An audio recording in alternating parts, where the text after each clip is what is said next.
हाय friends, Jeetu computer channel पर आपका स्वागत है। आइए आज हम देखते हैं इंडियन पॉलिटी ऑनलाइन क्लास। सबसे पहला क्वेश्चन है हमारा, भारत के प्रधानमंत्री का पद है कैसा है। तो इसमें फ्रेंड्स है परंपरा पर आधारित, संसद द्वारा सृजित, संविधान द्वारा सृजित, राष्ट्रपति द्वारा सृजित। तो हमारा संसद के द्वारा ही चुना जाता है पद। बाकी संविधान के देखते हैं क्या आंसर है इसका। तो संविधान के द्वारा सृजित, ये आपका राइट आंसर है। नेक्स्ट देखते हैं फ्रेंड्स, भारत का प्रधानमंत्री सत्ता दल का अध्यक्ष हो सकता है। हमेशा सत्ता दल का अध्यक्ष होता है, सत्ता दल का अध्यक्ष नहीं होता है, इनमें से कोई नहीं। तो जहाँ सत्ता होती है वहीं तो होता है फ्रेंड्स। सत्ता दल का अध्यक्ष हो सकता है, राइट आंसर। नेक्स्ट, निम्नलिखित में से कौन सा वक्तव्य सही है। भारत का प्रधानमंत्री संसद के दोनों सदनों के सदस्यों में से अपने मंत्रियों का चयन करने के लिए स्वतंत्र हैं। इस विषय में भारत के राष्ट्रपति के साथ उचित परामर्श करके मंत्रिमंडल के सहयोगियों का चयन कर सकता है। अपने मंत्रिमंडल में मंत्री के रूप में काम करने के लिए व्यक्तियों का चयन पूर्णतः स्वविवेक का प्रयोग करता है। अपने मंत्रिमंडल के सहयोगियों का चयन करने में समितियां शक्तियां रखता है, क्योंकि स्वविवेक प्रयोग की शक्ति भारत के राष्ट्रपति में निहित है। कौन सा है फ्रेंड्स इसमें आपका आंसर। संसद के दोनों सदस्यों में तो नहीं हो सकता है, दोनों सदनों में नहीं कर सकते। राष्ट्रपति महोदय से उचित परामर्श लेकर ये होना चाहिए क्या आंसर, सी डी। फ्रेंड्स, जो हमने सोचा था कि ये नहीं हो सकता वही है आंसर। इसलिए कहते हैं कि हमें बार बार इन क्वेश्चनों को लगाना चाहिए, तब हमें जाके समझ में आता है कि निम्नलिखित में से कौन सा वक्तव्य सही है। भारत का प्रधानमंत्री संसद के दोनों सदनों के सदस्यों में से अपने मंत्रियों का चयन करने के लिए स्वतंत्र है। हम बात करेंगे तो लोकसभा से तैयार होते हैं प्रधानमंत्री जी, लेकिन दोनों सदनों में वो मंत्री का चयन कर सकते हैं। ये राइट आंसर है। नेक्स्ट, किस प्रधानमंत्री ने एक बार पद से हटने के पश्चात दोबारा पद संभाला था। लाल बहादुर शास्त्री जी, जवाहरलाल नेहरू, इंदिरा गांधी, मोरारजी देसाई। तो कौन है फ्रेंड्स, देखते हैं। ये नहीं है, लाल बहादुर शास्त्री भी नहीं है, इंदिरा गांधी।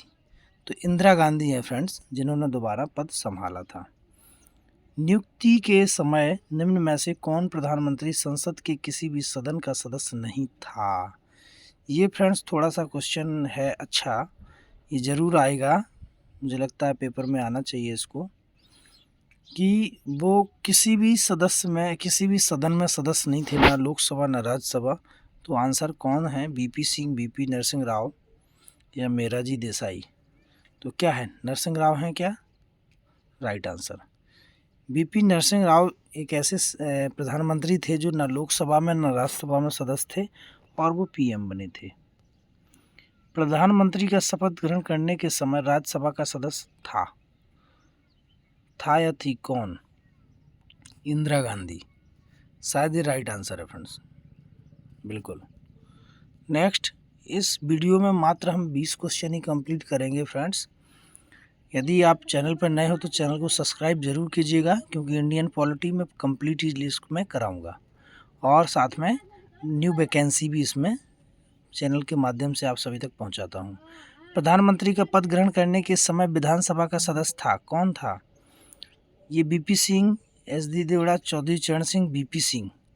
तो ये तो वो नरसिंह राव थे, और दूसरे कौन थे, चौधरी चरण सिंह भी नहीं थे, गौड़ा, एच टी गौड़ा भी थे। फ्रेंड्स, आपको समझ आया, प्रधानमंत्री का पद ग्रहण करते समय विधानसभा मतलब विधानसभा के सदस्य थे, और वो कौन थे, राज्यसभा के सदस्य थे।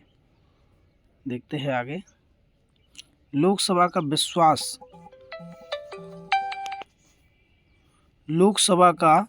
विश्वास मत प्राप्त किए बिना ही प्रधानमंत्री पद पर कार्य करने वाले प्रथम व्यक्ति हैं। तो लोकसभा का विश्वास मत प्राप्त किए बिना ही प्रधानमंत्री के पद पर कार्यरत थे, कौन थे, बीपी सिंह, चंद्रशेखर, मोरारजी, चौधरी चरण सिंह। तो चौधरी चरण सिंह जो थे वो मतलब लोकसभा का मत भी नहीं प्राप्त था और प्रधानमंत्री बने थे। ये अलग है थोड़ा सा फ्रेंड्स, याद रखिएगा ये क्वेश्चन जरूर आते हैं। कांग्रेस आई द्वारा समर्थन वापस लिए जाने के कारण त्यागपत्र देना पड़ा किसको? सभी को, राइट, सभी को, ये भी याद रखिएगा। इंदिरा गांधी दूसरी अवधि के लिए प्रधानमंत्री बनी थी कब? कौन सा सत्र था जब बनी थी वो? 75, 79, 84, मुझे लगता है 80-84 में, क्योंकि 84 में उनका देहांत हो गया था। जवाहरलाल नेहरू के निधन के पश्चात किसने प्रधानमंत्री पद ग्रहण किया? लाल बहादुर शास्त्री, इंदिरा गांधी, गुलजारी लाल नंदा, मोरारजी देसाई। तो कौन थे? शास्त्री जी थे कि गांधी जी थी? नहीं, वो फिर कौन थे? ये दोनों नहीं हैं। तो फ्रेंड्स यही हम लोग कन्फ्यूजन हो जाते हैं हमारे अंदर कि हम लोग सोचते हैं कि इनके बाद ये होना चाहिए, लेकिन नहीं है। तो गुलजारी लाल नंदा या मोरारजी देसाई, ये भी नहीं है। देखिए आप, तो एकदम नया नाम दिख रहा है आपको, मतलब ऐसा कि थोड़ा सा इन नामों से तो नया है, वही आंसर है। तो याद रखिएगा, इस प्रकार के क्वेश्चनों को आपको फेस करना है और कैसे इनसे निपटना है, आना चाहिए। अविश्वास प्रस्ताव के कारण सर्वप्रथम किस प्रधानमंत्री को अपने पद से त्यागपत्र देना पड़ा? कौन थे वो? वीपी सिंह, चौधरी चरण सिंह, मोरारजी देसाई जी। तो ये मोरारजी देसाई थे। वह प्रधानमंत्री कौन थे जिन्होंने संसद सत्र में उपस्थित हुए बिना ही त्यागपत्र दे दिया था? उपस्थित हुए ही त्यागपत्र दे दिया था, वो कौन से थे? वो भी मोरारजी देसाई थे क्या? नहीं, चौधरी चरण सिंह थे। जो वह प्रथम प्रधानमंत्री कौन थे जिन्होंने संसद के सत्र में उपस्थित हुए बिना ही त्यागपत्र दिया था? ये जी थे भैया चौधरी चरण सिंह जी। प्रधानमंत्री पद पर सर्वाधिक समय तक कौन आसीन रहा? तो कौन रहा फ्रेंड्स? इंदिरा गांधी या जवाहरलाल नेहरू जी? ये दो में से कोई हो सकते हैं। तो मुझे लगता है कि जवाहरलाल नेहरू जी रहे। राइट आंसर बी आपका राइट आंसर। इसी इन्हीं के नाम से जेएनवी नवोदय भी प्रत्येक जिले में है पूरे भारत में। प्रधानमंत्री पद पर किसी एक कार्यकाल के लिए सबसे कम समय के लिए कौन आसीन रहा? सबसे कम समय कौन रहा फ्रेंड्स? अटल बिहारी वाजपेयी जी। ज़्यादा टाइम पे भी ये रहे, लेकिन अटल बिहारी वाजपेयी जी भी शायद 14 दिन या कुछ दिन के लिए बने थे, तो ये उनके नाम से इसलिए रिकॉर्ड है। निम्नलिखित में से किसने 2 बार कार्यकारी प्रधानमंत्री के रूप में पदभार ग्रहण किया? सरदार वल्लभ भाई पटेल, कृष्ण मेनन, गुलजारी लाल नंदा, केवराज। कौन थे फ्रेंड्स? गुलजारी लाल नंदा जी एक बार तो थे ही है, ये हो सकते हैं। देख लो फ्रेंड्स, ऐसे आते हैं क्वेश्चन, आप याद रखिएगा। थोड़ा सा हमें कंफ्यूज देने वाले क्वेश्चन आते हैं जो हमें लगता है कि ये हो सकता है, ये हो सकता है, ये तो हो ही नहीं सकता, जबकि होता वही है। प्रथम गैर कांग्रेसी प्रधानमंत्री बने कौन थे? मोरारजी देसाई, शायद यही थे राइट आंसर। प्रथम गैर कांग्रेसी थे। सबसे कम उम्र में प्रधानमंत्री पर आसीन होने वाले व्यक्ति? राजीव गांधी, मोरारजी देसाई, लाल बहादुर शास्त्री, इंदिरा गांधी। मुझे लगता है राजीव गांधी होंगे। ये राइट आंसर है फ्रेंड्स, याद रखिएगा इसको आप। सबसे अधिक उम्र में प्रधानमंत्री पर आसीन होने वाले व्यक्ति, सबसे अधिक उम्र में बात हो रही है, अधिक उम्र में, तो कौन थे? देसाई जी थे क्या? Right answer. देसाई जी भी बहुत जगह हैं फ्रेंड्स, याद रखिएगा आप। लास्ट क्वेश्चन बचा है, इसके बाद हमारा ये आज की क्लास समाप्त।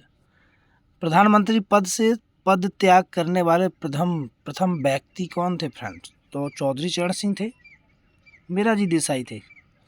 याद रखिएगा, मोरारजी देसाई जो थे वो बहुत से प्रधानमंत्री पदों के लिए, मतलब बहुत सारे क्वेश्चनों में आते हैं, इनको ज़रूर याद रखिएगा।